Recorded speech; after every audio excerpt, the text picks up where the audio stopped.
Daug kas turit problemų su psichika, su praeities, nuo pat vaikystės padarytom klaidom. Žinot, paklauskit savęs kelių klausimų tokių. Kam naudinga, kad taip galvočiau apie save? Gal tada suprasit, kad tai ne tavo susidaryta nuomonė apie save. Kad tai kažkas pasakė, kažkas jūs pažemino ir jūs visko tikit. Ar tai tiesa? Kam naudinga, kad taip galvotumėt apie save? Jums tikrai nenaudinga. Antras klausimas toks. Koks tu būtum be to savo susidarytos istorijos, be to savo išgyventos istorijos, atsineštos iš šeimos? Kas tu būtum? Žinot, gal metų metus laikei save auka, nemylimu,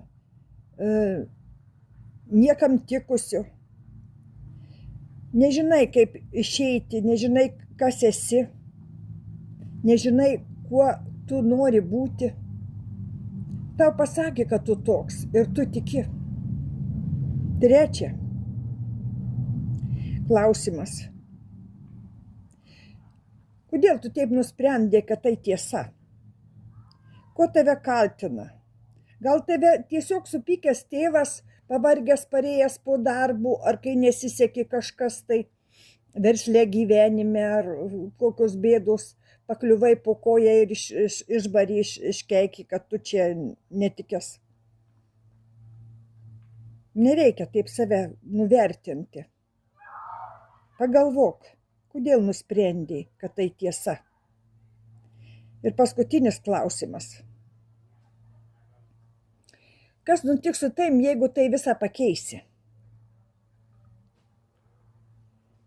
Tau teks tada susitaikyti, kad tu gali būti laimingas, kad tu gali būti nurimti. Tau bus šokas. Tau teks būti stipriu žmogum. Labai buvo patogu tokio būti, kad aš čia skriaudžiamas buvau, čia mane barėsi, kaltinti tėvus.